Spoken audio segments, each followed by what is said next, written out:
আল্লাহ রাব্বুল আলামিন বলেন, এই সমুদ্রের পানিগুলো যদি কালি হয়ে যায় আর সমস্ত বৃক্ষের পাতা যদি খাতা হয়ে যায়, এই সমুদ্রের পানি নামক কালি দ্বারা বৃক্ষের পাতা নামক খাতার মধ্যে যদি আল্লাহ রাব্বুল আলামিনের প্রশংসা, আল্লাহ রাব্বুল আলামিনের গুণগান, আল্লাহ রাব্বুল আলামিনের কথা লেখা শুরু হয়ে যায়, আল্লাহ রাব্বুল আলামিনের গুণগান লেখার আগেই সমুদ্রের পানিগুলো শেষ হয়ে যাবে। কোন সুবহানাল্লাহ।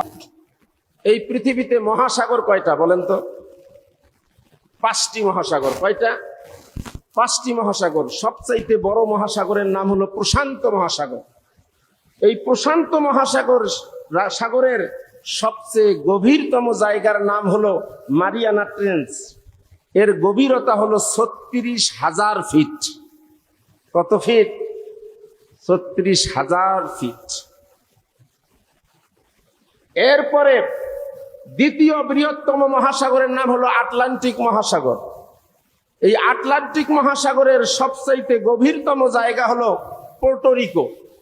এর গভীরতা হলো 33,000 ফিট।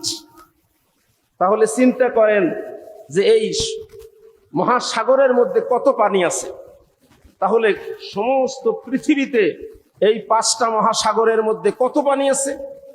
এই সব পানি যদি কি হয়ে যায়? কালি হয়ে যায়। আর পৃথিবীর যত বৃক্ষ আছে সব বৃক্ষ যদি কি হয়ে যায়? বৃক্ষের পাতা যদি খাতা হয়ে যায়।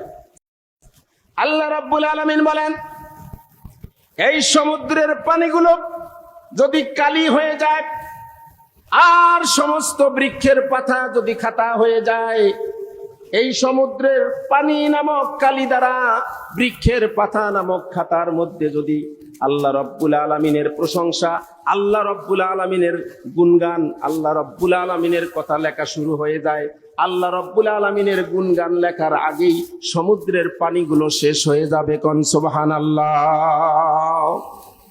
শুধু তাই নয়, আল্লাহ রাব্বুল আলামিন বলেন, এর সমপরিমাণ পানি যদি আবার সেখানে যুক্ত করা হয়, সেই পানিগুলো শেষ হয়ে যাবে, কিন্তু আল্লাহ রাব্বুল আলামিনের প্রশংসা লেখা কখনো শেষ হয়ে যাবে না। কোন সুবহানাল্লাহ।